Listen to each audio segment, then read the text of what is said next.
आज की स्टोरी में गु नियांग को देखेंगे कि रीबर्थ के बाद वो कैसे एम्परर से बदला लेती है जिसने पिछली लाइफ में उसे बहुत ज्यादा धोखा दिया था। ली हैंग ग्यून इनकी तरफ आ रहा है और बाहर एम्परर शू यैन अंदर की तरफ देख के गुस्सा हो रहा है। ब्राइड बैठी हुई है और ब्राइड ग्यूनिंग अपनी पिछली लाइफ की मेमोरीज को याद कर रही है कि पिछली लाइफ में एम्परर ने उसे कितना बड़ा धोखा दिया था। वो सामने भागती हुई आई तो उसने देखा कि एम्परर तो आंट स्यूई के साथ है, जो उसे कह रही है मुझे आंटी मत कहो, मैं तुम्हारी वाइफ बन चुकी हूँ। और वो दोनों खुश लग रहे हैं, जबकि ग्यूनिन रो के कह रही थी मेरी फैमिली को बचा लो। वो कह रहा था तुम्हें भी मरना होगा। सामने ही सुई बहुत ज्यादा स्माइल कर रही थी ये सब देख के, और वो उसे कह रहा था जाओ यहाँ से। कह रही थी मैं तुम्हारी वाइफ हूँ, लेकिन सियो आंटी कह रही थी इसे सच बताओ ना, इसे तो पता भी नहीं है। सामने एम्परर कह रहा था तुम्हें नहीं पता कि आज तक तुम्हारे साथ कौन था? मैं नहीं था, बल्कि हर रात वो लड़का होता था जो मैंने अरेंज किया था। अब क्यों ने इनको यकीन नहीं आ रहा। सुई उसे बताने लगती है तुम तो एम्परर की कभी बन ही नहीं सकी, और वो उसे सारी सच्चाई बताने के बाद कहता है कि आज तुम्हें मरना होगा।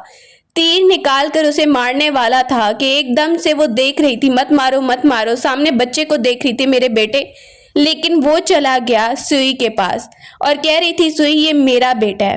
एम्परर ग्यून इनको बता रहा था कि तुम्हारा बेटा वो तो मैंने यूज कर दिया उसका ब्लड अपने बेटे को बचाने के लिए, और वहीं पर वो उसे कह रही थी तुम शैतान हो।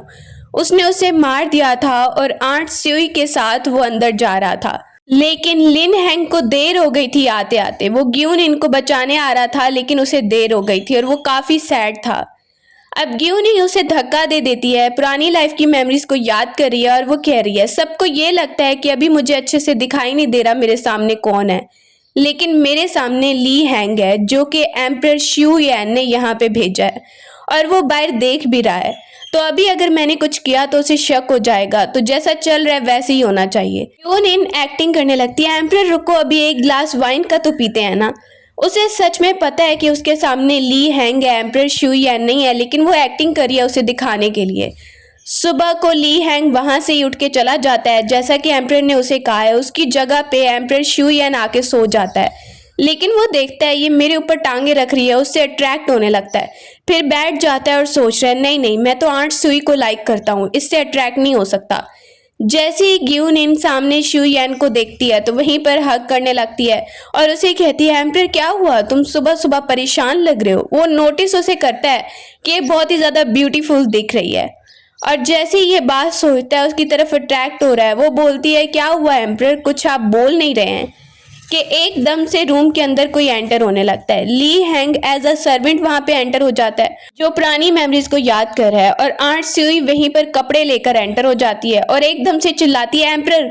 ग्यून इन जानबूझ के सुई के सामने ये सब कर रही है और एम्परर देख रहा है इसका बिहेवियर चेंज कैसे हो गया। अब वो वहीं पर कहने लगती है क्या हुआ, तुम ऐसे क्यों चिल्ला रही थी। एम्परर उसे पीछे कर देता है, कहती है क्या हुआ एम्परर, तुम क्यों गुस्सा हो रहे हो, मैं तुम्हारे कपड़े लेकर आती हूँ ना। वो वहां पर ही उससे ले लेती है और कहने लगती है चलो मैं तुम्हें डाल देती हूँ। सामने एम्परर को इम्प्रेस करते हुए सोच रही है पिछली लाइफ में तो मैं एम्परर से दूर रहती थी क्योंकि वो मुझे गुस्सा होता था, लेकिन मुझे पता है मैंने इसे अट्रैक्ट किया तो ये अट्रैक्ट हो जाएगा। आंट सुई जो कि एम्परर के साथ अफेयर में है उसे ये सब देख के बहुत ही जेलसी हो रही है, और ग्यूनिंग को पता है तो वो और ज्यादा उसके सामने एक्टिंग करने लगती है क्योंकि सबको यही पता है कि वो हस्बैंड वाइफ हैं। और दूसरी तरफ ली हैंग को भी देख के बिल्कुल भी अच्छा नहीं लग रहा है। ग्यूनिंग सुई को नोटिस करती है और सुई एकदम से चिल्लाती है एम्परर सब यहाँ पे खड़े हैं, थोड़ी शर्म ही कर लीजिए। ग्यूनिंग ने जानबूझ के एम्परर को अपनी तरफ गिराया है। अब वो जैसी आंट सुई को चिल्लाते देखती है कहती है तुम होती कौन हो, यहाँ पर सिर्फ एक नौकरानी हो, ले जाओ इसे सजा के लिए, मार दो इसे। अब उसे लेकर जा ही रहे हैं कि एकदम से एम्परर चिल्लाता है और कहता है तुम्हारी हिम्मत है, किसी की हिम्मत है इसे हाथ लगाने की, हट जाओ सब। वहीं पर कहने लगती है ग्यूनिन क्या हो गया एम्परर, ये तो हमारे बीच डिस्टरबेंस क्रिएट कर रही थी, ये सिर्फ मेड ही तो है ना। अब एम्परर बोलने लगता है तुम जानती हो कि आंट सुई ने बचपन से मेरा ध्यान रखा है और ये कोई आम मेड नहीं है, इसीलिए तुम इसे सजा नहीं दे सकती हो। अब वो जैसे ही बोलता है तो वो उसके सामने नाटक करने लगती है ग्यूनिंग, और आंट सुई को कहती है सॉरी सॉरी मुझसे गलती हो गई, मुझे पता नहीं था कि एम्परर तो तुम्हें माँ की तरह समझता है ना, ओ स्टेप मदर की तरह। वहीं पर वो सामने एम्परर के खड़ी हो जाती है और कहती है एम्परर मुझे माफ कर दो, आगे से ऐसी गलती नहीं होगी।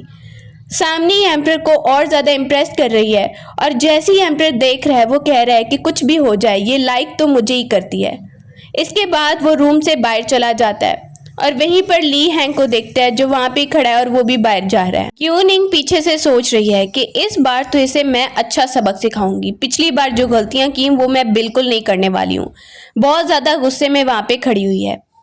एम्पर को देखते हैं कि उसे गुस्सा आ रहा है ली हैंग पर कि तुम मेरे सामने एटीट्यूड में खड़े हुए थे। ली हैंग देखता है और कहता है लेकिन एम्पर आपने खुद ही ये सब करने को कहा है, मैं आपके ऑर्डर पे कर रहा हूँ। उसे बहुत ज्यादा गुस्सा आ रहा है कि वहीं पे तैयार होकर आंट सियू आ जाती है और वो कहती है एम्पर प्लीज गुस्सा मत हो। ली हैंग उन दोनों को सामने देख रहा है। अब वो कहने लगता है नहीं मैं गुस्सा नहीं हो रहा। वो उसे रोक लेती है मारने से। कहने लगता है ये लड़का, इसे पता है कि मैंने इसे पॉइजन दिया हुआ है और ये मेरे सामने कर भी क्या सकता है, कुछ नहीं कर सकता, सिर्फ मेरा ऑर्डर फॉलो कर सकता है।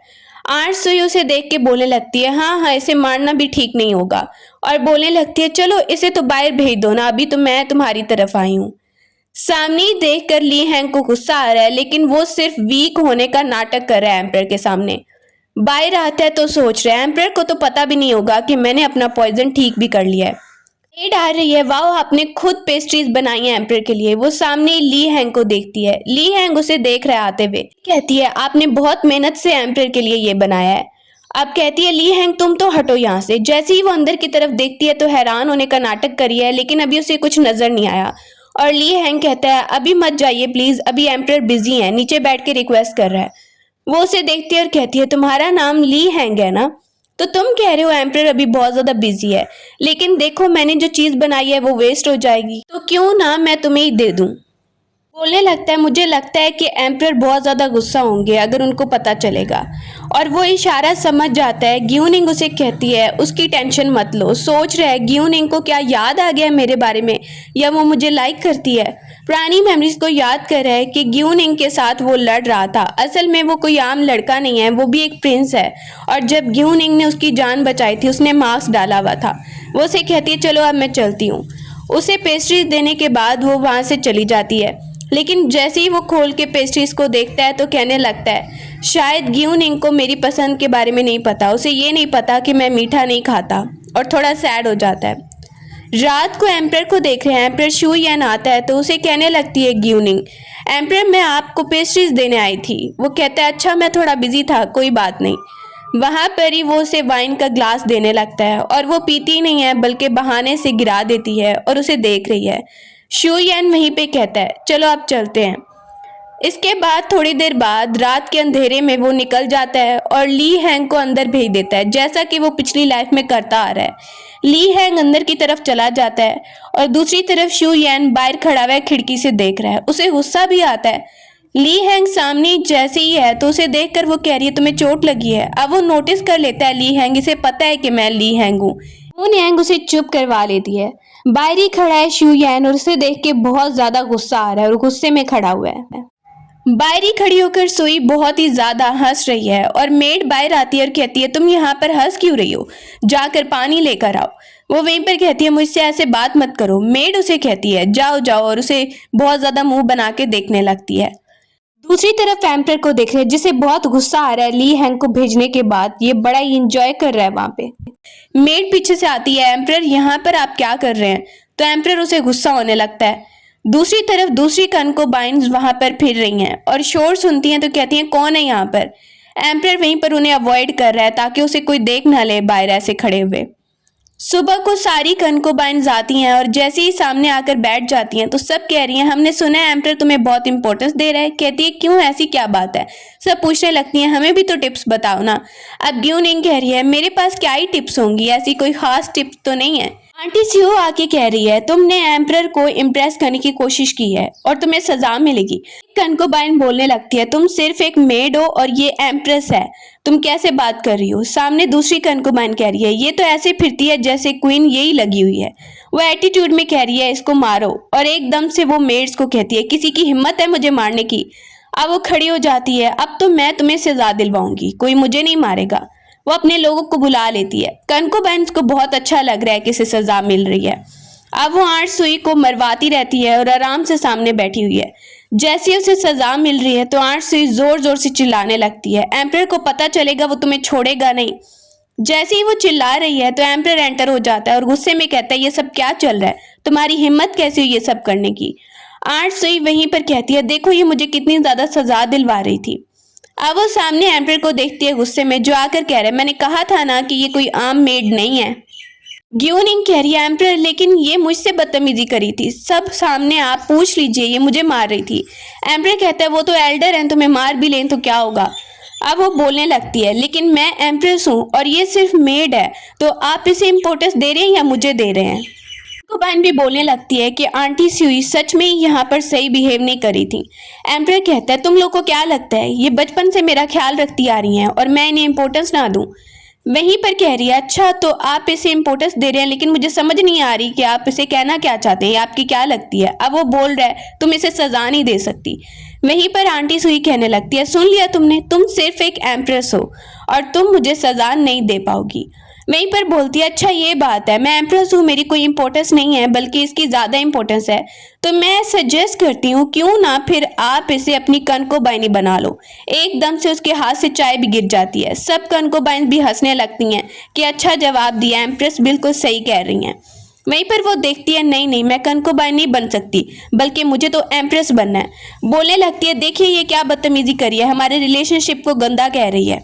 अब वो वहां पे बोलती है मैं गंदा नहीं कह रही, देखो तुम्हें एक नोबल लेडी का यहाँ पे रैंक दे दिया जाएगा, इससे ज्यादा और तुम्हें क्या ही चाहिए, तुम आखिर कहना क्या चाहती हो यहाँ पर। एम्प्रर भी वहां पर चुप हो गया, कुछ नहीं बोल रहा और वो कहने लगती है एम्प्रर कहीं ऐसा तो नहीं कि ये आपको सर्व करने के बजाय आपके बेड पे एकदम से वो खड़ा हो जाता है, तुम ये क्या बकवास करी हो, हम बिल्कुल इनोसेंट हैं। अब वो देखने लगता है सारी कंकोबाइन भी सामने खड़ी हैं और अगर मैंने इसे नोबल लेडी अभी ना बनाया तो सब मुझ पे शक करेंगी और फिर मेरी पोजीशन भी खतरे में आ जाएगी। एम्प्रर शुयन बोलने लगता है ठीक है आज से आंटी सुई को नोबल लेडी बना दिया गया है। अब वो जैसे ही एम्प्रर को जाते हुए देखती है तो उसे मना कर रही है प्लीज ऐसा मत करो, कि एकदम से एम्प्रर ये बोल के चला गया है और वहीं पर वो गुस्से से बाहर की तरफ निकल रही है। पीछे से कंकोबाइन ग्यूनिंग को कहने लगती हैं कि आपने इसके साथ बहुत अच्छा बिहेव किया, पता नहीं ये अपने आप को समझती क्या है। ग्यूनिंग वहीं पर देख रही है पिछली लाइफ में सारी कंकोबाइन ने मुझे बचाने के लिए बहुत कोशिश की थी, एम्प्रर से रिक्वेस्ट की थी, इस बार वो उन्हें कहती है मैं तुम लोग को प्रोटेक्ट करूंगी, कोई कुछ भी करेगा मैं नहीं करने दूंगी। वो सब खुश हो गई हैं। ग्यूनिंग अपने रूम में बैठी है और वहीं पर कुछ फ्लावर्स बना रही है और बाहर ली हैंग आता है। वो उससे पूछ रही है ली हैंग मुझे तुमसे एक बात पूछनी है। ली हैंग सामने देखने लगता है, जैसे ही वो देखता है तो फिर कहता है मुझे लगता है कि मुझे आगे आना बिल्कुल ठीक नहीं रहेगा। वो वहां पर ही फ्लावर बना रही है और दूर से शुयन नोटिस कर लेता है ली हैंग बाहर बैठा हुआ है और वो वहां पर अंदर फ्लावर बना रही है।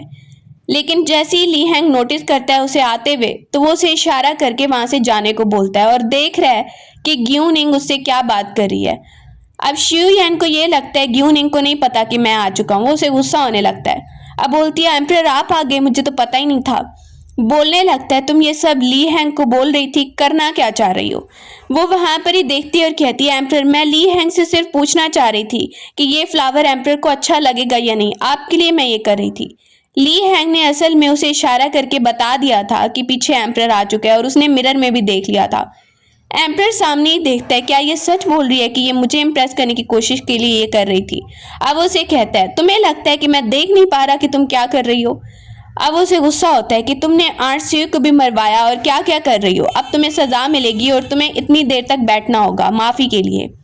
वो उसे सजा दे देता है और जैसे ही वो बाहर बैठी है तो सब उसे आते जाते देख रहे हैं। सुई आ जाती है और ग्यूनियन को बोल रही है कि तुम तो देखो सजा ले रही हो यहाँ पे, तुम तो एम्प्रेस थी ना, फिर क्या हुआ यहाँ पे बैठी हुई हो रास्ते में।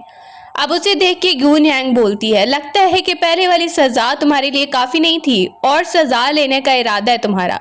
सुई को गुस्सा आता है और वो मेड को कह रही है ये मुझसे बदतमीजी कर रही है और इसे थप्पड़ लगाओ। जैसे ही गुनयांग मेड को देखती है गौर से तो मेड डर जाती है क्योंकि वो एम्प्रेस है तो वो आगे नहीं बढ़ पाती। सुई वहीं पर उसे मारने लगती है तो गुनयांग उसका हाथ पकड़ के उसे गिरा लेती है साथ में और कहने लगती है मुझे मत मारो, मुझे मत मारो, तुम लड़ाई करने आई हो, लड़ाई करने आई हो। सुई को गुस्सा आ रहा है और तब तक ली हैंग आकर उसे पीछे धक्का दे देता है। अब वो कहती है तुम्हें क्या लगता है यहाँ पर सिर्फ और सिर्फ एक सर्वेंट हो, बोलने लगता है ली हैंग, अगर ये बातें क्वीन मदर को पता चल गई ना कि आप एम्प्रेस के साथ क्या कर रही हैं, अब वो वहीं पर कहती है मैं चलती हूँ। ये बात सुनती है तो वो चुप हो जाती है। ली हैंग जल्दी से गून यांग को उठाने लगता है और कहता है तुम ठीक तो हो ना। इसके बाद उसे उठाता है, बहुत देर से वो बैठी थी, और अंदर की तरफ लेकर आता है। अब ली हैंग उसे छोड़ के जा ही रहा है कि गून यांग वहीं पर कहती है रुको। वो उसे कहता है एम्प्रेस अगर आप चाहती हैं तो मैं आपको ले जा सकता हूँ, यहाँ से दूर कहीं ले जाऊंगा, आपको प्रोटेक्ट करूंगा। बोलती है मुझे पता है तुम्हारी इंटेंशन गुड है। अब वो कहने लगता है आप अगर कहें तो मैं आपके लिए करने के लिए तैयार हूँ, लेकिन वो उसे कहती है अभी ये करना है कि तुम्हें मेरी कुछ हेल्प करनी पड़ेगी। वो वहां पर ही उसके कान में कुछ बोलने लगती है, जो भी उसे करवाना है उसकी हेल्प मांग रही है। तक शू यन आता है और कहता है क्या हो रहा है। दोनों वहीं पर देखते हैं, आवाज सुनते हैं तो, लेकिन जैसे ही वो एंटर होता है तो सामने वो गून यान को देखता है। इसे क्या हो गया है? उसने अपने फेस पे चोट वाले निशान बनाए हुए हैं। ली हैंग बाहर खड़ा होकर सुन रहा है सारी बातें। अब वो वहीं पर कह रही है कि ली हैंग लगता है मुझे लाइक करता है, पिछली लाइफ में तो मुझे पता ही नहीं था, वरना ऐसा नहीं बोलता मुझे। एम्प्रर शू यन आकर उसे कहता है क्या हुआ तुम्हें, तुम्हारी तबीयत खराब लग रही है। वो उसे कहने लगती है मुझे अपनी गलती का एहसास हो गया है कि मुझे आंट शू यन के साथ बुरा बिहेव नहीं करना चाहिए था। अब वो उसे देखता है, इसे तो अपनी गलती का एहसास हो रहा है, इसे मार पड़ी है फिर भी देखो। वो वहां पर ही बोलने लगती है देखो आंट सुई आकर ना मुझे मार रही थी, वो कह रही थी कि तुम्हें सजा मिलनी चाहिए और उन्होंने मुझे बहुत थप्पड़ मारा है। वहीं पर बोलने लगती है लेकिन कोई बात नहीं, वो बड़ी है ना, कर सकती हैं। वहीं पर एम्पर कहते हैं यही तो मैं कह रहा हूँ, वो तुमसे बड़ी है ना तो कभी कभी गुस्सा हो जाती है, कोई बात नहीं। वो वहीं पर बहुत ज्यादा तबीयत खराब होने का नाटक कर रही है। एम्पर कहता है तुम आराम करो और बाहर चला जाता है।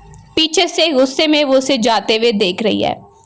ली हैंग को बाहर देखते हैं कि वो लेटर और पेंडेंट दे रहा है। असल में वो भी एक प्रिंस है और उसका सर्वेंट है, जिसे वो कह रहा है कि ये तुम्हें जाकर जनरल को पहुंचाना है, और ये सब उसे गूनियान ने करने को कहा था। उसे कह रही थी कि ये लेटर और पेंडेंट मेरे फादर को पहुंचाना है जनरल को। गार्ड कहने लगता है प्रिंस आप वापस चलकर सीट पे क्यों नहीं बैठते। वहीं पर ली हैंग कहता है मैं जिसे लाइक करता हूँ अगर उसे ही प्रोटेक्ट ना कर पाऊँ तो सीट पे बैठने का क्या ही फायदा होगा। सोच रहा है इस लाइफ में वो कोई गलती नहीं करेगा। दूसरी तरफ मेड को देखते हैं, गून यांग उसे बोल रही है इसके बाद एक और काम भी करना है। थोड़ी देर बाद हम देखते हैं कि उसने बहुत सारी चीज़ें सामने रखवाई हैं और सब कंकोबाइंस को बुलवाया है। सब जैसे ही आती हैं वो सबको वेलकम करने लगती है, वो उसकी फ्रेंड्स की तरह है। लेकिन वो नोटिस करती है कि एक एक को बुलाया जा रहा है और वो सारी डरती जा रही हैं। सबसे पहले उठती है और कहती है मेरी तबीयत खराब है तो मुझे जाना पड़ेगा, बहाना लगा के वहाँ से उठ जाती है। इसके बाद एक और कंकोबाइन को बुलाया जाता है और उसे भी वहाँ से जाना पड़ता है। वो भी वहाँ पे बहाना लगा के चली गई है। एक और कंकोबाइन उठती है और वो कहती है मुझे भी जाना होगा। गून यांग को पता चल गया कुछ तो गड़बड़ जरूर है। वो उसे कहती है जो बात है मुझे बताओ, तो वो उसे बताने लगती है सुई ने भी बहुत बड़ी पार्टी रखी है और सबको बुलाया है। अब वो कहती है ये बात है तो मैं भी चलती हूँ साथ। वो उन सबके साथ ही चली जाती है। सारी कंकोबाइन डरी हुई बैठी हैं। सुई कह रही है तुम लोग को यहाँ पे आना ही था। गून यांग वहीं पे एंटर होती है, मुझे तुमने नहीं बुलाया और अकेले अकेले बैठी हो। ये बोलती है कि मेरी नज़र में तुम्हारी कोई इंपॉर्टेंस नहीं है कि मैं तुम्हें इन्विटेशन दे के बुलाती। कहने लगती है अच्छा तो तुम मेरी बेइज्जती करवाना चाहती हो, इसीलिए सबको यहाँ पे जबरदस्ती बुलवाया है। उसे गुस्सा आ रहा है कि एकदम से क्वीन मदर आ जाती है। क्वीन मदर कहती है ये क्या चल रहा है सुई, तुम तो एक सर्वेंट थी ना। वो वहां पर ही कहती है ऐसी बात नहीं है क्वीन मदर, बस ये हमारा थोड़ा सा झगड़ा हो गया था। असल में क्वीन को गून यांग ने खबर दिलवाई है और वो वहां पर आती है और गुस्सा हो रही है। सुई तुम तो एक मेड हुआ करती थी और अब तुम एम्परर के बेड तक पहुंच गई।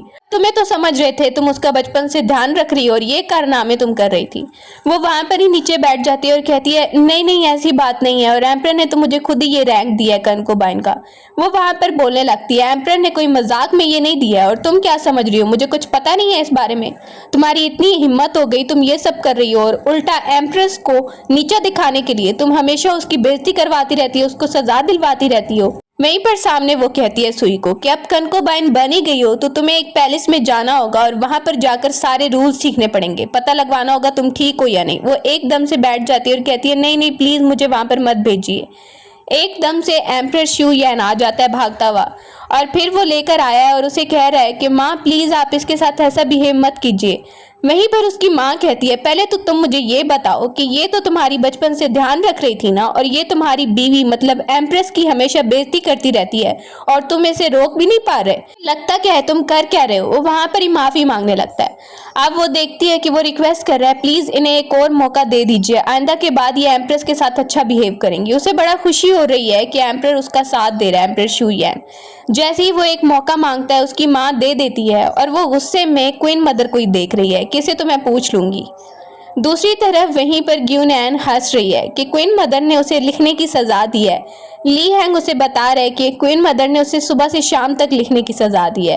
वो बोलने लगती है, ली हैंग थैंक यू सो मच मेरी हेल्प करने के लिए। ली हैंग कहता है, मुझे आपको एक और बात भी बतानी थी कि आपने जो लेटर और पेंडेंट दिया था ना, वो मैंने जनरल तक पहुंचा दिया है। जनरल तक वो लेटर और पेंडेंट जाता है और वो जैसे ही पढ़ता है तो उसे बहुत गुस्सा आने लगता है। दूसरी तरफ उसे खबर भी मिल रही है कि एम्प्रेस के साथ कैसा बिहेव हो रहा है और वो जो मेड थी वो उसकी बेइज्जती कर रही है। आर्मी की पावर गुन यान के फादर के पास है, इसीलिए तशू यान ने उससे मैरिज की थी। अब वो वहां पर ही गुस्सा होता है और कहता है, पेन और पेपर लेकर आओ। वो एक लेटर लिखता है एम्पर शू यान को, जिसे देखकर उसे बहुत गुस्सा आ रहा है और एम्पर को बताया जा रहा है कि आपके खिलाफ अब शायद आर्मी काम करेगी। कहता है, ये सब हो क्या रहा है। तो कहा जा रहा है कि आपको गुन यान को सजा देनी चाहिए, उसने अपने फादर को कुछ उल्टा बताया। गुन यान बहुत ब्यूटीफुल तैयार होके आती है और एम्पर शू यान को कह रही है, मेरे बारे में कुछ बात हो रही थी क्या। एम्पर वहीं पर उसे तैयार हुआ हुआ देखता है, सोच रहा है ये मुझे लाइक करती है इसीलिए ये सब कुछ कर रही है। अब हम देखते हैं वो एम्पर को साथ ले गई है और उसे दिखाने लगती है, ये देखिए मैंने आपके लिए कुकिंग की है। कहता है, सच में तुमने खुद अपने हाथों से कुकिंग की है। बोलने लगती है, हाँ एम्पर, आपको तो पता है ना कि मैं आपके लिए ये सब चीज़ें कर सकती हूँ। एम्पर देख रहा है, इसे मैंने सजा दी फिर भी देखो ये मेरे लिए खुद कुकिंग करके लेकर आई है, कितनी इंपॉर्टेंस है। वहीं पर सुई एकदम से एंटर हो गई है। मैंने सोचा कि मैं आप लोगों को सर्व कर दूं, गुस्से में बोलती है। गुन यान उसे देख रही है, जरूर जेलिसी में ही अंदर आई होगी और वो एम्पर को देखने लगती है। शू यान भी उसे देखता है तो चुप हो जाता है। अब जैसे ही गुन यान नोटिस करती है, वो कहने लगती है, एम्पर मुझे आपसे जरूरी कुछ बात करनी है। एकदम से वो गिरती है और उसकी गोद में बैठ जाती है। अब सुई ये देखकर और ज्यादा जेलिस होने लग गई है कि एम्पर तो इसकी तरफ अट्रैक्ट हो रहा है। चिल्लाने लगती है, एम्पर ये ठीक नहीं है। गुन यान कहती है, मतलब क्या है तुम्हारा। वो कुछ बोल नहीं पा रही तो शू यान उसकी जगह बोलता है कि ये मेरी तबीयत का कह रही होंगी, मेरी तबीयत थोड़ी खराब थी ना कुछ दिनों पहले, मेरे लिए ही कह रही हैं। वहीं पर गुन यान कहती है कि इनकी इतनी हिम्मत होती है कि आपके और मेरे बीच आती रहती हैं, हम तो हस्बैंड और वाइफ है ना, इसकी इतनी हिम्मत कब से आ गई, इसका मतलब ये क्या है करने को। कहती चुप कर जाओ। वहीं पर एम्पर देख रहा है कि मैं एक्सपोज तो नहीं हो रहा कहीं, वो उसे जाने का बोल देता है। बाद में हम देखते हैं वहीं पर ली हैंग आया है तो वो उससे बात कर रही है कि तुमने मेरी बहुत ज़्यादा हेल्प की है। ली हैंग कहता है, मैं तो ये करने के लिए आपके लिए तैयार हूँ। अब वो कहने लगती है, thank you so much Li Hang, लेकिन मैं पता है क्या कहना चाहती हूँ। अब वो कहते हैं, क्या। वो वहाँ पर ही उसे कह रही है, मुझे सर्वेंट मत कहा करो क्योंकि मुझे लगता है कि तुम कोई सर्वेंट हो नहीं। वो उसे बता रही है, तुम तो नॉर्थ प्रिंस हो ना। प्रिंस के बारे में कुछ सालों पहले कहा गया कि वो तो बैटलफील्ड पे मर गया था, मुझे तो लगता है कि तुम वही हो और यहाँ पर छुप कर आए हो। जैसे ही वो सुनता है और वो सारी सच्चाई उसे बता देती है, मैं जानती हूँ तुम नॉर्थ प्रिंस हो, कोई सर्वेंट नहीं हो। वो वहाँ पर ही बोलने लगता है, इसका मतलब आपको सब कुछ पता है। एम्प्रेस कहती है, हाँ मुझे सब कुछ पता है। एम्प्रेस शू यान को ये बात नहीं पता होगी। वो वहाँ पर ही बोलने लगता है, उसे नहीं पता और उसे तो ये तक भी नहीं पता कि वो मुझे जो पॉइजन दे रहा था वो भी मैंने ठीक कर लिया है। अब वो उसे कहने लगती है, हाँ मैंने नोटिस किया है कि तुम कोई आम लड़के नहीं हो। दूसरी तरफ शू यान को देखते हैं, वो वहीं पर एंटर हो रहा है और कह रहा है ली हैंग को, तुम मत जाओ मैं खुद आगे जाऊंगा। इस बार वो ली हैंग को नहीं बल्कि खुद आगे जाने लगता है। ली हैंग दूर से खड़ा होकर देख रहा है और उसे गुस्सा आ रहा है। वो वहां पर जैसे ही उसे देखता है कि वो गुन यान की तरफ जा रहा है तो वो तलवार से निकालने लगता है, उसे गुस्सा आ रहा है। गोन यांग वहीं पर देखती है कि एम्परर आया है तो वो वहीं पर पकड़कर उसे पानी के अंदर डाल देती है। मेड कह रही है, क्या हो रहा है। ला रही है, यहाँ पर कोई और था, यहाँ पर कोई और था। ली हैंग सामने ही देखता है और वो बाहर आ जाता है। अंधेरा है तो वहां पर किसी को कुछ पता नहीं चल रहा है। गार्ड पूछने लगते हैं, क्या हुआ। तो मैं उसकी तरफ ली हैंग को भेजा था, उसकी चेस्ट पे कोई निशान होगा। वो मुझसे सवाल करिए कि वो निशान कहाँ गया, मैं क्या बताऊं, एक्सपोज ना हो जाऊं मैं। दूसरी तरफ देखते हैं कि वहीं पर कनकोबाइन बैठी हुई है और वो देखती है एम्प्रेस आप ठीक तो है ना। रोने का नाटक कर रही है और शू यान के आने पर बता रही है, एम्प्रेस आपको पता है मुझे तो लगा कि आप हो लेकिन आपकी जगह कोई और था। अब वो वहां पर ही देख रहा है, इसे क्या हो गया, अब क्या जवाब दूं मैं। बोलने लगता है मैं पता लगवाऊंगा कि कौन है। वो वहां पर ही बता रही है कि आपकी तो चेस्ट पे एक निशान है ना, बहुत सालों पहले आपकी बहादुरी का निशान, जिसकी वजह से आप क्राउन प्रिंस भी बने थे। बाकी सारी कनकोबान भी वहां पर कहने लगती हैं हम चलती हैं। तो ये आके कहती है अगर बात टब में कोई और एंटर हो गया था तो क्या कंफर्म है कि उसने कुछ नहीं किया तुम्हारे साथ। बोलने लगती है नहीं नहीं, मैं बिल्कुल इनोसेंट हूँ एम्प्रर, उसके कुछ करने से पहले ही मैंने उसे भगा दिया था। और ये बात एम्प्रर शू यैन को भी अच्छे से पता है, जबकि सुई मौका दे के ये बात कर रही है। बोलने लगता है आंट ऐसी बात नहीं है। वहां पर ही गून यैन कहती है आंट आप ऐसी बातें क्यों कर रही हैं, अगर ऐसी बात है तो इसका मतलब एम्प्रर और मुझे किसी ने फंसाने की कोशिश की है ताकि मेरी इज्जत एम्प्रर के सामने कम हो जाए। और ये कौन कर सकता है। वो वहीं पर इशारा करती है सुई आंटी की आपने तो ये सब नहीं किया। लगती है जनरल की पावर आपको नहीं पता, मेरी पावर ज्यादा है, आपको सजा मिलेगी। वहीं पर चिल्लाती है ऐसा कुछ नहीं है, तुम ये क्या बोल रही हो, मैंने नहीं किया। एम्प्रर वहां पर ही देखता है जनरल की बात सुनता है तो उसे चुप करवा रहा है और कहता है कि तुम पर कोई इल्जाम नहीं लगा रहा है, कोई इल्जाम नहीं लगा रहा है, तुम ठीक हो। वहां पर ही स्माइल करके वो सुई को देखने लगती है। सुई जो नीचे बैठी है रो रही है और एम्प्रर को कह रही थी कि मैंने ऐसा कुछ नहीं किया। देख के बहुत गुस्सा आ रहा है। थोड़ी देर बाद एम्प्रर की तरफ वो आई है तो बोलने लगता है देखो सबके सामने तुम ऐसे इल्जाम लगा रही थी और फिर एक्सपोज हो जाती तो। वो वहां पे ही बोलती है एम्प्रर प्लीज आप गुस्सा मत होइए ना। साथ में उसे एक ड्रिंक देने लगती है, उसे बताती है मैं डॉक्टर को बुलाकर लाई हूँ। डॉक्टर को बुलवाती है, डॉक्टर चेक करके ये खबर एम्प्रर को दे रहा है। एम्प्रर कहने लगता है 2 मंथ हो गए हैं। वहां पर ये बात सुनता है। डॉक्टर कहता है हाँ यही बात है और सब कुछ बिल्कुल ठीक है, आपको परेशान होने की जरूरत नहीं है। सुई ने अभी ये बात एम्प्रर को इसीलिए बताई है ताकि एम्प्रर की अट्रैक्शन उस लड़की की तरफ ना जाए, गुनियन की तरफ। अब वो कहती है एम्प्रर देखिए हमें अपनी फैमिली को अच्छे से बचाना होगा। वो वहां पर ही देखने लगता है हाँ ये बात तो ठीक है। वो उसे कह रही है देखिए आप याद करिए कि आपने गुनियन से मैरिज इसीलिए की थी ताकि आर्मी की पावर मिले। उसे पुरानी मेमोरीज गुनियन के बारे में याद आ रही हैं जैसे ही एम्प्रर सो रहा होता है तो पिछली लाइफ की मेमोरीज। वो एकदम से उठता है तो उसे गुस्सा आने लगता है कि मैं अब बर्दाश्त नहीं कर पा रहा कि मैं दोबारा दोबारा गुनियन की तरफ ली हैंग को भेजूं। ली हैंग जैसे ही सामने आता है उसको बुलवाता है और कहता है कि तुम्हें क्या लगता है कि मैं तुम्हें दोबारा दोबारा अपनी वाइफ की तरफ भेज रहा हूँ तो इसका मतलब ये है कि तुम उससे अट्रैक्ट होने लगो। तुम्हारी जो चेस्ट के ऊपर निशान है जिसके बारे में गुन यांग बात कर रही थी, तुम्हें पता है इसकी वजह से मुझे कितनी ज्यादा तकलीफ हो रही है, बहुत ही तकलीफ हो रही है मुझे। और इसकी वजह से तुम अपने आप को ये मत समझना कि नॉर्थ प्रिंस हो तुम, जिसकी वजह से मैं आज क्राउन प्रिंस बना हूं। क्योंकि किसी को नहीं पता कि नॉर्थ प्रिंस ने मुकाबला किया था, उसकी चेस्ट पे निशान था, लेकिन तुम कोई नॉर्थ प्रिंस नहीं हो, तुम सिर्फ और सिर्फ मेरे एक प्रिजनर हो। देखते हुए गुन यांग अंदर आ जाती है और कहने लगती है क्या हुआ, आप इसे सजा दे रहे हैं, कोई गलती हुई है क्या। बोलने लगता है तुम एकदम से अंदर क्यों आई। कहने लगती है दरवाजे पे कोई नहीं था तो मैं खुद ही अंदर आ गई। अब गुन यांग कह रही है इसे सजा मिल रही है। वो कहता है हाँ क्यों, तुम्हें बुरा लग रहा है। वो देखना चाहता है कि इसका क्या रिएक्शन है। गुन यांग कहती है एम्प्रर आपको एक बात पता है कि ये नाम बिल्कुल मेरे भाई की तरह दिखता है और मैं चाहती हूँ कि ये मेरे साथ ही सर्व करे। वो देखने लगता है इसे भाई समझ रही है। ली हैंग खड़ा हुआ है और कहने लगता है कि मैंने जो कहा था मैंने कर दिया है, आपकी हेल्प कर रहा हूँ। वहां भी उसे देखती है तुम तो एक प्रिंस हो ना, नॉर्थ प्रिंस, फिर भी इतनी हेल्प कर रहे हो। कहने लगता है मैंने कहा था कि मैं आपके लिए कुछ भी करूंगा। जैसे ही वो बात कर रहे हैं तो मेड उन दोनों को देख लेती है और वो कहती है इस मेड को रोकने की बिल्कुल जरूरत नहीं है, अब ये बात जाके बताएगी, आगे हम देखेंगे। वो एम्प्रर की तरफ आती है और कहती है एम्प्रर एम्प्रर मुझे ना एम्प्रेस के बारे में कुछ बताना है। अब शू यैन गुस्से में है। वो बताने लगती है कि वो तो उस सर्वेंट के साथ क्या कर रही थी। सुई कहती है मुझे तो पहले ही पता था कि उसका अफेयर चल रहा होगा। सामने मेड बताई और वो उसके कान में बताने लगती है कि मैंने खुद भी उनको देखा था। जैसे ही एम्प्रेस को वहां पे बुलाया जाता है गुन यांग को, तो एम्प्रर गुस्सा हो रहा है, ये सब क्या चल रहा है, तुम दोनों का अफेयर चल रहा है। वो वहां पर आती है और कहती है ये सब गलत है, किसने आपको बोल दिया एम्प्रर, और किसने आपको सबूत दिया है। सामने मेड को कहती है तुम्हारे पास क्या सबूत है, तुम आखिर हो कौन। एक दूसरी मेड आती है, तो 3 दिन पहले एक न्यू मेड आई है, इसे इतनी जल्दी कैसे पता चल गया। गुन यांग कह रही है ये मेड तो पहले मैंने देखी भी नहीं, ये मेरे क्लोज कैसे आ सकती है, इसका काम लगता है छुप के देखना। सुई कह रही है ये मेड पहले मेरे पास होती थी, अब इसका काम बदल गया है, तो इसका क्या मतलब है, झूठ तो नहीं बोल रही। कहती है मैं झूठ नहीं बोल रही। गुन यांग कहती है अच्छा तुम्हारा और कोई काम नहीं है, बस तुम्हारा ये काम है चोरी चोरी सबके रूम में झांक के देखना, बस यही तुम्हारा काम रह गया, तुम्हें स्पेशल किसी ने ऑर्डर दिया है। अब वहां पे दूसरी कंकुबाइन भी साथ देने लग गई हैं एम्प्रेस का, और सुई कहती है तुम लोग इसका क्यों साथ दे रही हो। बोलती है हमें पूरा यकीन है इसने कुछ नहीं किया। गून यांग कहती है एम्परर आपसे खुद मैंने परमिशन ली थी कि वो सर्वेंट मेरी तरफ रहेगा, लेकिन मुझे नहीं पता था कि सुई ये सब मौका देख के ये सब करेगी। मेरे पास एक तरीका है एक्सपोज करने का, सब कुछ झूठ है या सच। वहीं पर एम्परर देखने लगता है और कहता है कि क्या तरीका है। सामने ही लिन हैंग को भी लाया जाता है और वो बोलने लगती है मेरे पास एक मेथड है। लिन हैंग तलवार निकाल रहा है, एम्परर कुछ करे नहीं और एम्परर पूछता है तुम क्या तरीका बताना चाहती हो। बोलने लगती है मैं ये बताना चाहती हूँ कि इस मेड को बहुत ज्यादा मारा जाए। वहीं पर सुई कहती है ये तो जबरदस्ती इससे बुलवाना होगा ना, ये कोई बात नहीं है एम्परर, ऐसे सजा नहीं दी जा सकती। अब वो कहती है क्यों, ये तो एक मेड ही है ना, इसको मारा जाएगा। अगर फिर भी इसने यही बात बोली तो फिर इसका मतलब ये सच है।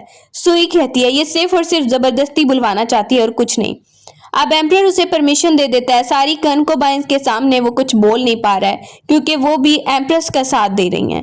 अब वहीं पर कहती है गून यांग क्यों एम्परर आप नहीं बुलवाना चाहते, आप ये नहीं करना चाहते। कहता है नहीं इसे ले जाओ। जैसे ही सुई मना करी है लेकिन एम्परर को गुस्सा आता है और वो बोलने लगता है कि और कोई रास्ता भी नहीं है, सबके सामने अब मैं एम्प्रेस का ही साथ दे सकता हूँ। अब वो उस मेड की तरफ आती है और कहती है ले जाओ इसे। जैसे ही मेड को लेकर जा रहे हैं वो रोने लगती है, कह रही है ये सब झूठ है झूठ है। गून यांग कहती है इसका मतलब तुम्हें किसी ने करने को कहा था। सुई कहती है तुम्हारा मतलब क्या है, तुम जानबूझ के अब मुझे फंसाने की कोशिश कर रही हो। वहीं पर वो एम्परर को कह रही है एम्परर प्लीज इंसाफ कीजिए। एम्परर सामने उसे रोता हुआ देखता है तो उसे उठने के लिए बोल रहा है कि तब गून यांग कहती है एम्परर आपके सामने सब एविडेंस है, इसका नाम लिया जा चुका है, आप मेरे लिए इंसाफ नहीं कर रहे। वो देखता है ये भी गलत हो रहा है। सुई सामने देख रही है। गून यांग बोलने लगती है सबके सामने ये एक्सपोज हो चुकी है, फिर भी आप इसे सजा नहीं देंगे, मैं चाहती हूँ कि आप भी इसे सजा दें। अब एम्परर जैसे ही सबके सामने है तो वो कहती है कि आपको भी इसे वैसे ही सजा देनी होगी जैसे मुझे आपने बैठने के लिए बोला था। सुई वहां पे कहती है नहीं नहीं एम्परर प्लीज प्लीज ये सजा मुझे नहीं लेनी। एम्परर को वहीं पर सबके सामने बोलना ही पड़ता है और उसे सजा के लिए भेजना ही पड़ता है। पकड़कर उसे लाया जा रहा है, बाहर की तरफ वो जा रही है तो बहुत ही ज्यादा रो रही है। वहीं पर शू यान देखता है, गुस्से से देख रहा है। जैसे उसे बाहर लाया गया और वो बैठी हुई है तो उसे थप्पड़ भी पड़ रहे हैं और सामने जो आंटी ये कह रही है सब देख लो ऐसे सजा मिलती है। जो मेड्स वहां पे आते जाते देख रही हैं, इसे भी अच्छा हुआ ऐसे ही सजा मिली। सामने गून यांग कैरिज में जा रही है और वो उसकी हालत देखती है, बाहर ही बैठी हुई है सुई। उसे कहने लगती है आइंदा के बाद कुछ करने से पहले ना बहुत बार सोच लेना कि तुम्हारी क्या इंपॉर्टेंस है और मेरी यहाँ पे क्या इंपॉर्टेंस है। अब उसे बड़ा गुस्सा आ रहा है कि मैं इसको छोड़ूंगी नहीं। ली हैंग भी उसका साथ देते हुए उसके साथ जा रहा है। दूसरी तरफ एम्परर वहीं पर सर्वेंट को ये कह के भेजता है कि बता दो ली हैंग के बारे में। अब वो कहता है कि ली हैंग और आपके बारे में एम्परर कह रहे हैं कि ध्यान से रहना। वो बोलती है ठीक है तुमने उसका पैगाम दे दिया, अब जाओ यहाँ से। पीछे से हम देख रहे हैं कि वो ली हैंग को देखने लगती है और उसे कहती है कि तुम जो है ना बहुत ही चालाक बन रहे थे। ली हैंग बोलने लगता है एम्प्रेस आपका क्या मतलब है, मुझे समझ नहीं आया। वो कहती है मैंने 2 बार देखा है तुम्हें तलवार निकालते हुए। अब वो देखने लगता है क्यों गून यांग तुम्हें बुरा लग रहा है कि एम्परर पर मैं अटैक कर देता तो। वो वहां पर ही उसे देख रही है, बोलने लगता है तो क्या मतलब तुम अभी भी एम्परर को चाहती हो। उसे कहता है देखो मैं तो तुम्हारी इतनी हेल्प कर रहा हूँ। बोलने लगती है मेरा ये मतलब नहीं है कि तुम उस पर अटैक ना करो, लेकिन हाँ उसने बहुत ही खतरनाक आदमी जरूर अपने साथ रखा हुआ है। वो उसे बोलने लगता है वो इतना चालाक ही नहीं है और ना ही उसे कुछ पता है कि चल क्या रहा है। सामने वो ली हैंग को कहती है देखो तुम मेरी इतनी हेल्प कर रहे हो और तुम्हारी बहुत इंपॉर्टेंस है। आंटी सोई वहीं पर एम्परर के साथ चिपक रही है, उसे बोल रही है देखो देखो उस लड़की ने मेरे साथ क्या किया है। वो उसके निशान देखता है तो उठ जाता है, जल्दी से उठ के कहता है कि मैं बाद में बात करूंगा। अब वो बाहर आ गया और उसने एक मेडिसिन मंगवाई है। उसे बताया जा रहा है कि इससे बॉडी पर एक निशान बनाया जा सकता है, ऐसे ही लगेगा जैसे रियल निशान है। अब वो अपनी चेस्ट पे निशान बनाना चाहता है और जा रहा है गून यांग की तरफ उसे सरप्राइज देने, ताकि गून यांग के सामने वो एक्सपोज ना हो जाए कि पहले वो ली हैंग को भेजा करता था, अभी वो खुद उसके साथ है। गून यांग उसे देखती है, कहती है इतने टाइम बाद आपने मुझे सरप्राइज दिया, मैं बड़ी खुश हूँ। लेकिन दिल में वो और ही प्लान बना रही है। उसने पहले ही मेडिसिन मंगवा कर रखी है ली हैंग से, क्योंकि वो एम्परर शू यान को दे गई है। उसे पता ही नहीं चलेगा कि वो रात को किसके साथ था, उसका दिमाग भी काम नहीं करेगा। बाहर ही ली हैंग को देखते हैं कि वो सामने पेंडेंट रख के सामने पुरानी मेमोरीज को याद करने लगता है कि पिछली लाइफ में एम्परर शू यान ने उसे भी मार दिया था और कह रहा था कि अब तुम्हारी बारी है मरने को। वहां पर ही वो पुरानी मेमोरीज को याद करने लगता है और हमें भी दिखाया जा रहा है कि कैसे उसने ली हैंग को मार दिया था। जब ली हैंग ने कहा था, ली हैंग ने बताया था कि वो सच में गून यांग को लाइक करता है। अब वो अंदर की तरफ आ जाता है रूम में। सुई को खबर मिलती है तो उसे गुस्सा आ रहा है कि एम्परर ने मुझसे वादा किया था कि वो कभी भी किसी और वुमेन को टच नहीं करेगा। मेड वहीं पर कह रही है प्लीज प्लीज शांत हो जाइए। साथ में वो सोचने लगती है कि अगर अभी कोई मेरा बेबी पैदा हुआ, अभी जिस पोजीशन में हूँ मैं, तो उसे भी कोई इंपॉर्टेंस नहीं दी जाएगी क्योंकि अभी मैं एम्प्रेस नहीं बनी। वो वहां पर ये अबॉर्शन का सोच लेती है। एम्पर को देख रहे हैं एम्पर शू यन को, उसे ये लग रहा है कि वो नाइट को गून एन के साथ था, उसे जो मेडिसिन दी गई उसे पता ही नहीं है। गून यांग वहीं पर बैठी है और कहती है कि एम्प्रेस मुझे तो आपका गिफ्ट बहुत पसंद आया, स्माइल करके देख रही है और दूर से सुई ये देख कर आती है उसकी तरफ और उसे कह रही है क्यों ना हम दोनों वॉक करने चले। वहां पर ही उसे देख के कहती है गून यांग चलो चलते हैं। उसने पहले ही कोई प्लान बना के रखा है। वहां पर ही कहती है ये मत समझना कि एम्पर बड़ा तुम्हें लाइक कर रहा है, अभी मैं तुम्हें दिखाती हूँ तुम्हारी क्या इंपॉर्टेंस है। उसका हाथ पकड़ती है और खुद नीचे गिर जाती है और नीचे गिरने के बाद चिल्ला रही है एम्पर एम्पर देखो मेरे साथ क्या हो गया, एम्पर एम्पर देखो। जोर जोर से आवाजें आ रही हैं। क्वीन मदर वहीं पर एम्पर शून एन के साथ आ रही थी और वो जैसे ही देखता है आवाजें सुनता है तो जल्दी से उसे उठाने के लिए आ जाता है और गुस्सा होने लगता है गून यांग पर। गून यांग कहती है मैंने सच में कुछ नहीं किया है, मैंने कुछ नहीं किया। डर जाती है, सता रही है, लगता है कि कुछ हो गया है। सामने क्वीन मदर आती है तो उसे बताने लगती है कुछ नहीं क्वीन मदर, बस थोड़ा सा धक्का लग गया था। वो देख कर कह रहा है कि ये मुझे बचाना चाह रही है, अगर मैं एक्सपोज हो जाता मेरी और आंटी का अफेयर तो। क्वीन मदर कहती है ठीक है, अगर इसे धक्का लग गया है तो इसे आराम करना चाहिए, चोट लग गई है तो। गून यांग कहती है मुझसे ही थोड़ा सा धक्का लग गया था, सॉरी मैं माफी चाहती हूँ। क्वीन मदर कहती है कोई बात नहीं, थोड़े बहुत पेजेस तुम्हें लिखने पड़ेंगे सजा के लिए, और वहीं पर कह रही है इसे ले जाओ आराम करवाने के लिए। उसके जाने के बाद वो कह रही है एम्पर देखो मैंने आपको बचाया है, अगर क्वीन मदर यहाँ पर आपको ऐसे देख लेती ना कि आपकी अट्रैक्शन क्या है इनके साथ तो फिर। एम्पर वहां पर ही देख रहे हैं, दिल में सोच रहे हैं कहीं इसे पता तो नहीं है मेरे बारे में और इसके बारे में। कोई चिल्ला रही है इसने किया ये सब। मेड आके बताती है ऐसा कुछ नहीं है एम्पर, बल्कि ये खुद गिरी है, बहाना बना रही है। वो रोने लगती है ऐसा नहीं है। गून यांग वहीं पर स्माइल करके देख रही है और एम्पर को कहा जाता है आप इन्वेस्टिगेशन कर लें। ली हैंग थोड़ी देर बाद आता है और कहता है तुम तो ठीक हो ना, मुझे तो लगा था पता नहीं क्या वो करने वाली है। गून यांग वहीं पर सोच रही है और कहने लगती है मैं बिल्कुल ठीक हूँ, तुम परेशान मत हो। सामने ही सर्वेंट आता है और एम्पर वहां पर ही पूछ रहा है उससे क्या बना, तो बताने लगता है मैंने जितनों से भी पूछा है वो सब यही कह रहे हैं कि सुई खुद ही गिरी थी। सुई जहाँ पे बैठी है एम्पर आता है तो वो कहने लगती है इस लड़की को आपने सजा नहीं दी, इसने मेरे साथ क्या किया आपने देखा नहीं। शू यान कहता है मैंने सबसे पूछा और सब ने मुझे बताया है कि तुमने खुद ये नाटक किया है, आखिर तुम करना क्या चाह रही हो। खुद नाटक करने के बाद गून यांग ने क्वीन मदर को रोका ताकि उन्हें कोई शक ना हो जाए। वो वहां पर ही देखने लगती है कि शू यान उसे ही उल्टा डांट रहा है। सामने हम देखते हैं जैसे ही वो कह रहा है कि मुझे सच बताओ क्या किया है तुमने, गून यांग भी वहीं पर शू यान को देखने लगती है। जैसे ही वो रो रही है शू यान पर थोड़ा असर हो रहा है, लेकिन वो कहती है देखिए आपको इससे सच पूछना पड़ेगा, ये खुद बताएंगी ना आखिर इन्होंने नाटक क्यों किया है, कोई तो वजह होगी। वो वहां पर ही कहने लगती है देखो देखो मैंने अबॉर्शन इसलिए करवाया क्योंकि अभी बेबी पैदा होगा तो उसकी कोई इंपॉर्टेंस नहीं होगी, क्योंकि अभी मेरी कोई ज्यादा अच्छा रैंक नहीं है। अब एम्पर देखता है इसका मतलब तुमने खुद ये सब कुछ किया है।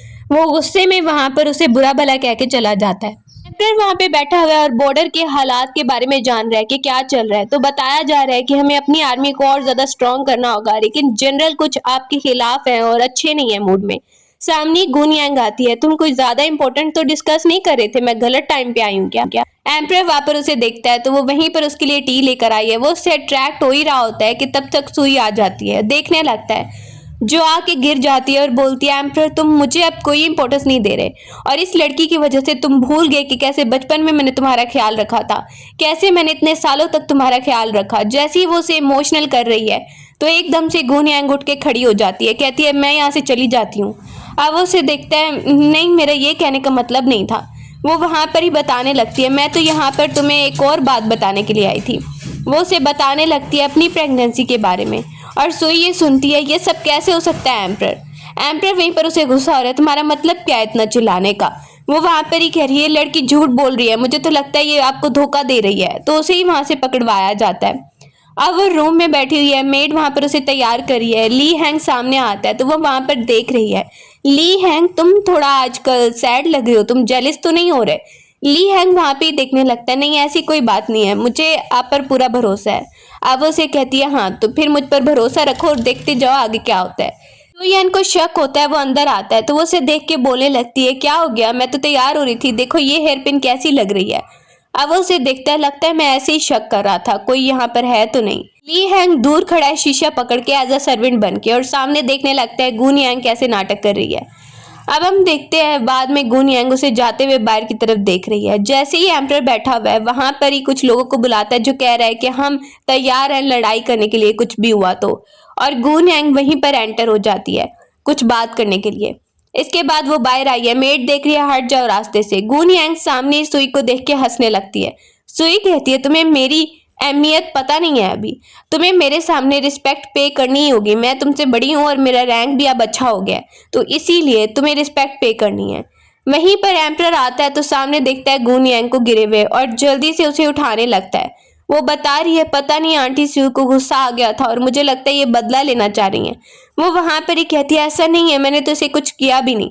असल में गुन यांग नाटक करी है और मेड भी उसका साथ देने लगती है। एम्परर वहीं पर कहने लगता है आंट सुई मैं ये सब बर्दाश्त नहीं करूंगा कि अभी गुन यांग जिस हालत में है आप उससे ये बिहेव करें, आइंदा के बाद मत कीजिएगा। देखती है कि दिन ब दिन शू यन तो इसका साथ देता जा रहा है। उसे देख के बहुत ही ज्यादा गुस्सा आने लगता है। ग्यून यांग आती है, सामने ही सर्वेंट को देखते हैं जो हालात के बारे में बता रहे हैं कि बॉर्डर पे हालात ख़राब हैं। और जैसे उसे पता चला है वो सामने ही देखती है मैं हेल्प के लिए आई हूँ। एम्परर कह रहा है तुम कैसे हेल्प करोगी, इस हालत में यहाँ पर क्यों आई हो। बोलने लगती है एम्परर मैं चाहती हूँ कि हमारी फैमिली के पास जो पैसे हैं वो भी आप यूज़ करें ताकि हमारे बॉर्डर पे हालात ठीक हो सकें। दूसरी तरफ देख रहे हैं सुई को, वो वहां पे कैरेज में जा रही है। बाहर निकलती है तो मेड कहती है क्या कर रही हो।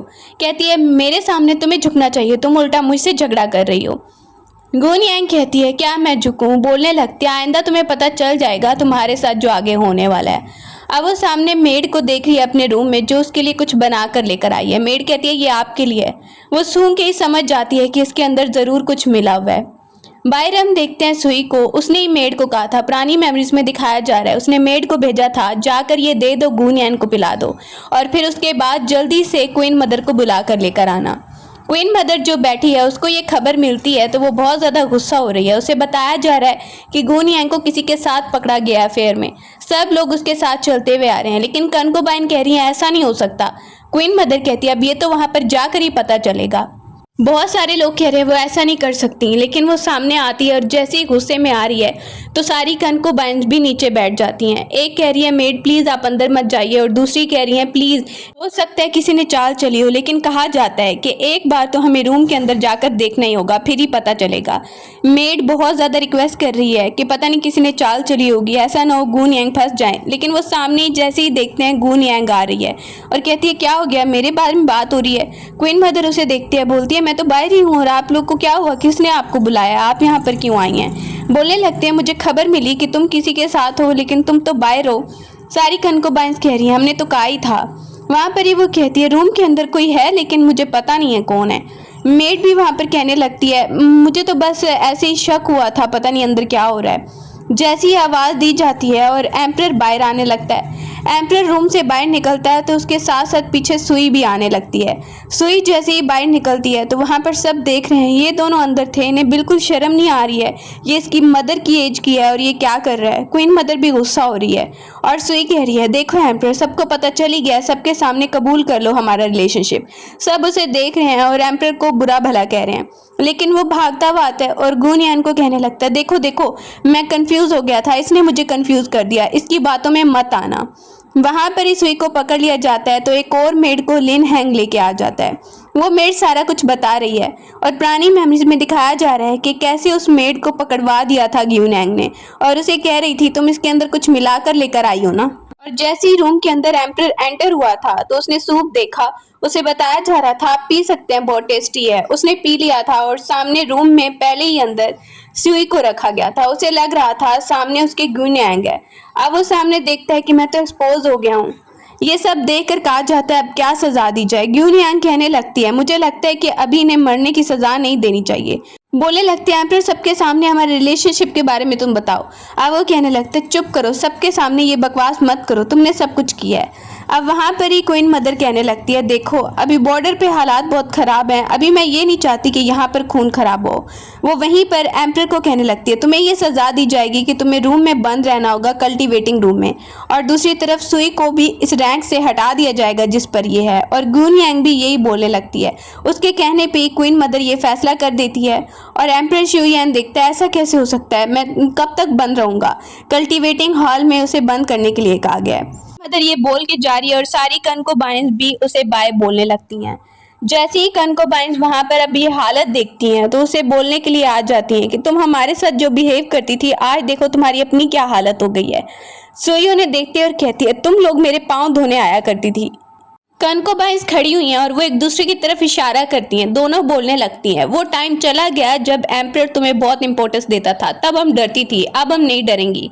वो देखने लगती है कि कनकोबाइंस मेरे सामने कैसे बोल रही हैं, वहीं पर कहती है, निकल जाओ यहाँ से। दोनों बोलने लगती हैं, अब तुम हमारे सामने चिल्लाओगी तो तुम्हें सजा मिलेगी, क्योंकि तुम सिर्फ एक मेड बन चुकी हो, हम अभी भी कनकोबाइन हैं। अब वो मेड बन गई है, दोबारा से उसे सजा दे रही हैं। कल्टीवेटिंग हॉल में तैयार होकर वो आ जाती है और जैसे ही एम्परर लिख रहा है तो वो वहां पर ही उसे सरप्राइज देने लगती है। वो समझ रहा था ग्यूनियन आई होगी। बोलती है, मैं हूँ। अब बोलते तुम यहाँ पर क्या कर रही हो।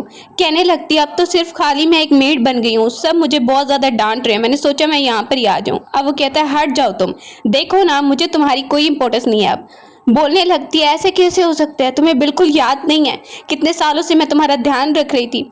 वो वहां पर ही कहता है, हाँ याद है, लेकिन अभी अभी जो है ना ये ठीक नहीं होगा यहाँ पर तैयार होकर आना। बोलने लगती है, तुम उस लड़की के लिए जब से वो लड़की आई है उसकी बात मानते रहते हो। शियुयान कहता है, तुम्हारे चक्कर में ना मैंने अपनी सारी कनकोबाइंस को छोड़ दिया। तुम तो क्वीन मदर से ज्यादा एज में हो, फिर भी मैंने तुम्हारे लिए इतनी प्यारी अपनी वाइफ को छोड़ दिया, उसके लिए ली हैन को भेज दिया। अब वो कहती है, तुम्हें अब रिग्रेट हो रहा है, लेकिन तुम्हें याद नहीं है तुमने मुझसे कितने वादे किए हुए थे, और इतने सालों तक मैंने तुम्हें बहुत ही ज्यादा प्यार से रखा है, केयर से रखा है, बचपन से तुम्हारा साथ देती आई हूँ।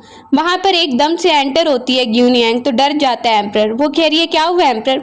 एम्परर स्माइल करके उसकी तरफ चला जाता है। वो बता रही है कि बॉर्डर पे हमें बहुत बड़ी कामयाबी हुई है। सर्वेंट बताने लगता है कि जो लोग वहाँ पे गद्दार थे ना, जो इसके रिश्तेदार भी थे, उन्हें पकड़ लिया गया है।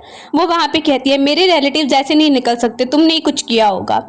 सामने ही एम्परर देखने लगता है और ग्यूनियन को थैंक यू बोल रहा है, थैंक यू सो मच, वरना ये हम लड़ाई नहीं जीत सकते, तुम हमारी हेल्प ना करती तो।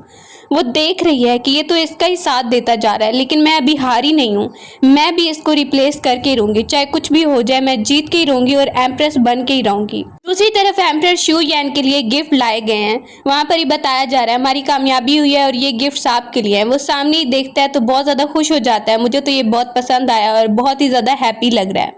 एकदम से अटैक होता है और जैसे ही अटैक होता है, ली हन को चोट लग गई है क्योंकि उसने आकर बचाया था। गुनयान पर असल में अटैक होने वाला था, लेकिन गुनयान तो एम्परर शियुयान के साथ ही बैठी थी। वो उसे कहती है, तुम तो ठीक हो ना। हन उसे बता रहा है कि मेरी भी रीबर्थ हुई है, पता नहीं तुम्हें याद होगा या नहीं, लेकिन पिछली बार मैंने तुम्हें बचाने की बहुत कोशिश की थी, एम्परर ने जानबूझ के मुझे भेज दिया था उस वक्त। बता रहा है, पिछली लाइफ में जब मुझे तुम्हारी प्रेगनेंसी के बारे में पता चला, मैं तुम्हें सब कुछ सच बताना चाह रहा था, लेकिन एम्परर ने मुझे बॉर्डर पे भेज दिया और वापस आते आते बहुत देर हो गई थी, लेकिन इस बार मैं तुम्हें बचा के रहूंगा। अब एम्परर वहीं पर है और उसके साथ भाग के आ गया सुई के साथ। कहती है, ये सब तुम्हारे पर अटैक होने के लिए हो रहा है और ये सब ज़रूर तुम्हारी वाइफ ने करवाया होगा। वो फिर से उसकी बातों में आ ही रहा होता है कि सर्वेंट आता है और कहता है कि हमने किलर्स को पकड़ा है और किलर्स कह रहे हैं कि स्पेशली वो अटैक करने के लिए आए थे, किसी ने उन्हें कहा था। सुई वहाँ पर कहती है, मैंने तो पहले ही कहा था, ज़रूर ये तुम्हारी वाइफ ने किया होगा, मैं तो मेड बन गई हूँ, लेकिन वो तुम्हें मारना चाह रही है। एम्परर को बहुत ही गुस्सा आने लगता है, किसकी इतनी हिम्मत होगी अटैक करवाने की, कि तब तक गुनयान वहीं पर एंटर होती है। असल में गुनयान को मरवाने के लिए सुई ने इन लोगों को भेजा था और वहीं पर सर्वेंट आके बता रहा है। अब वो सामने आके एम्परर के खड़ी हो गई है। एम्परर वहां पर देखने लगता है और सुई कहती है, तुमने ही एम्परर को मरवाने की कोशिश की है, पहले मुझे मरवाना चाहती थी और अब तुम ये कर रही हो। गुनयांग वहीं पर काम डाउन होके खड़ी हुई है और कहती है, असल में तो किलर्स को तुमने भेजा था। ऐसे ही वो एक्सपोज होती है तो नीचे बैठ के कहती है, प्लीज प्लीज, मैंने तो ये कहा था कि ये लड़की तुमसे दूर हो जाए। अब एम्परर को और उस पर गुस्सा आ रहा है शियुयान पर। कहने लगती है, मैं तुम्हें नहीं मरवाना चाहती थी, बल्कि मैं गुयान को मरवाना चाहती थी, तुम तो उसके साथ बैठे थे, तुम्हें ऐसे लग लग रहा है मैं तुम पे अटैक करवाना चाहती थी। ये लगती है फिर से तुम वो टाइम भूल जाते हो जब मैंने तुम्हारा ध्यान रखा था, कितनी ज्यादा इंपॉर्टेंस देते थे तुम मुझे, और अब तुम्हें क्या हो गया है। वहां पर ही फिर से उसे इमोशनल ब्लैकमेल कर रही है और उसके सर में भी दर्द होने लगता है कि आखिर मैं इसके साथ करूं क्या, इसने इतना बड़ा कर दिया फिर भी मैं इसे सजा ना दूं। गुन यांग वहीं पर उसे परेशान देखती है, वो वहां पर ही कह रहा है मैं इसके साथ अब क्या करूं। गुन यांग कहती है देखो एम्परर, अगर तुम इसे जान से नहीं मार सकते तो मत मारो, मुझे कोई भी प्रॉब्लम नहीं है। वो कहता है लेकिन देखो इसने तो अटैकर्स को भी भेजा तुम्हें मारने के लिए। बोलने लगती है कोई बात नहीं एम्परर, अगर आपकी खुशी इसमें है कि आप इसे सजा नहीं देना चाहते तो मैं आपको मजबूर बिल्कुल नहीं करूंगी। एम्परर उसकी ये बात सुन के और इम्प्रेस हो जाता है और वो कहता है सुई इसकी वजह से चलो मैं तुम्हें छोड़ देता हूँ। बॉर्डर में प्रॉब्लम सॉल्व हुई है और वहां पर बहुत सारे गिफ्ट्स उसकी तरफ आए और वो सामने ज्वेलरी मंगवाता है और देखने लगता है कि ये तो बहुत ही ज़्यादा अच्छी है। सामने ही सर्वेंट्स खड़े हुए हैं, उसके सामने झुकने लगते हैं और दूसरी तरफ यून यान को देखते हैं कि वो देखती है और कहती है ली हैन तुमने भी बहुत ज़्यादा अच्छा काम किया है। अब हम देखते हैं क्वीन मदर की तबीयत खराब है तो वो उसकी तरफ आता है और कहता है क्वीन मदर आपको पता नहीं होगा कि मैंने ही आपको पॉइजन दिलवाया हुआ है। अब वो उसे देखती है तुम मुझे पॉइजन दिलवा रहे थे। कहने लगता है हाँ मेरे पास तो सीट आ चुकी है, अब आप किसी काम की नहीं है और आपको पता ही नहीं होगा मैं आपका रियल बेटा ही नहीं हूँ। वो वहाँ पर चिल्लाने लगती है तुमने ये बिल्कुल ठीक नहीं किया है।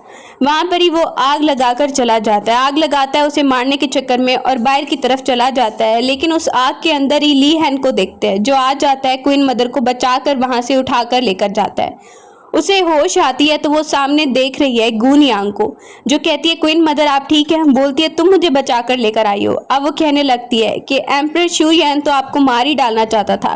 वो उसे बता रही है ना सिर्फ उसने मुझे पॉइजन दिया बल्कि वो तो मुझे आग में जला कर ही मार देना चाहता था। अब वो कहती है सारी प्रॉब्लम सॉल्व हो जाएगी, बस आपको मेरा साथ देना होगा। कुछ मंथ्स के बाद हम देखते हैं कि एम्परर शू यान को लड़ाई के लिए भेजा गया है और वहीं पर कोई बीमार है और बता रही है सबको कि एम्परर शू यान वापस आया है लेकिन उसे बहुत चोट लगी है, लेकिन अंदर शू यान नहीं बल्कि ली हैन है। वो सबको बताने लगती है कि एम्परर सबको नहीं मिल सकता क्योंकि उसे चोट लगी है और उसे रेस्ट करने की ज़रूरत है, जब वो ठीक हो जाएगा तो वो सबके सामने आएगा।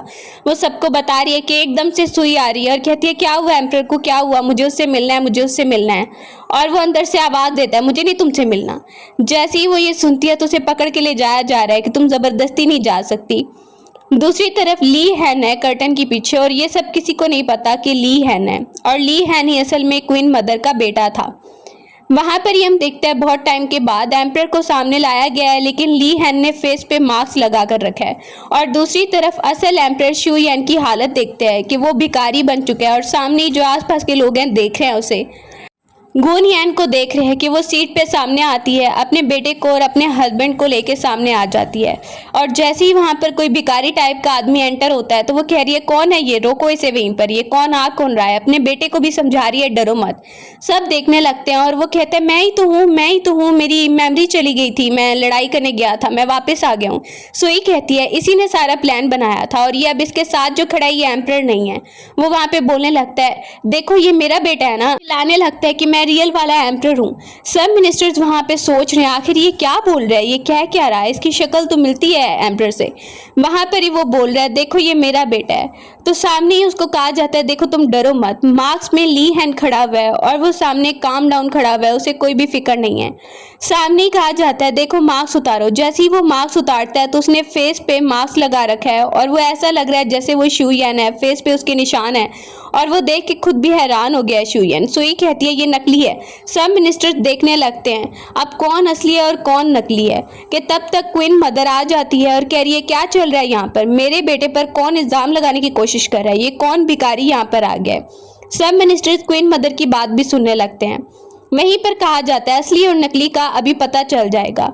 वो वहाँ पे कह रहे हैं देखो ये मेरा बेटा है और मैं असली एम्परर हूँ। गुन यांग वहीं पे कहने लगती है तो टेस्ट कर लेते हैं, पता चल जाएगा कि ये बेटा किसका है और रियल एम्परर कौन है, क्योंकि उसको पता है कि ली हैन ही इसका फादर है। तो वहीं पर बच्चे को कहा जाता है तुम डरना मत, अभी थोड़ा सा टेस्ट होगा। हाँ जैसे ही वहां से दोनों का ब्लड लिया जाता है, टेस्ट किया जाता है, तो पता चलता है कि सामने जो मार्क्स में खड़ा है वही उस बच्चे का फादर है। तो सब बिलीव कर लेते हैं कि वही रियल एम्परर है। अब वो सामने आती है और उसे कह रही है, तुम्हें क्या लगा कि मुझे पता नहीं है कि तुमने शुरू में कितनी चालें चली, सब्स्टिट्यूट रखा। वो वहां पर ही कहता है, इसका मतलब तुम्हें पता था कि मैं किसी और को भेज रहा हूँ अपनी जगह पे। वो उसके सामने खड़े होकर उसे सब बता रहे हैं कि हाँ हमें पता था, अब तुम जाओ यहाँ से, तुम्हारी कोई जगह नहीं है।